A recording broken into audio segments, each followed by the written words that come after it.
আল্লাহর ওয়াস্তে যে যেভাবে হক পাই সেটাও আপনারা নোট করে ফেলবেন। এই মনে করেন আমার একটা মাত্র মোবাইল, ওই মোবাইল দিয়ে আমার এই ভিডিওটা হয়। আমার দামি মোবাইলও নাই, আমার কাছে কোনো ক্যামেরাও নাই, আমি ছোটোখাটো একজন মানুষ।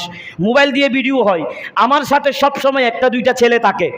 আমি আমার মোবাইলের যেটা লক আছে, যেটা সিকিউরিটি লক আছে, এই লকটা আমি আমার ওয়াইফকে দেখিয়েছি, আমি আমার ছাত্রদেরকে দেখিয়েছি। যে আমার কাছ থেকে 2 টাকা পাই, যে আমার কাছ থেকে 20 টাকা রং নাম্বারে পাঠিয়ে দিয়েছেন, আমি সেটাও এখানে রেখেছি।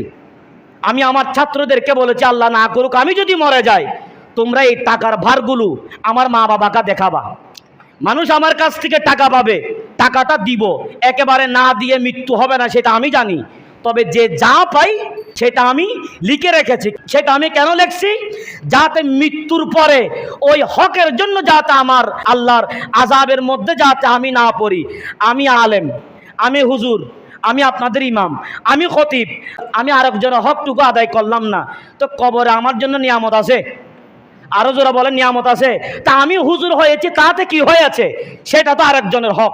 আপনারা অনেক সময় মনে করতেছেন আল্লাহ আমাদের খতিব হুজুর আমাদেরকে জান্নাতে নিবে। অবশ্যই নিবে। আমি যদি জান্নাতি হই, আমি অবশ্যই আপনাদেরকে জান্নাতে নিতে পারবো।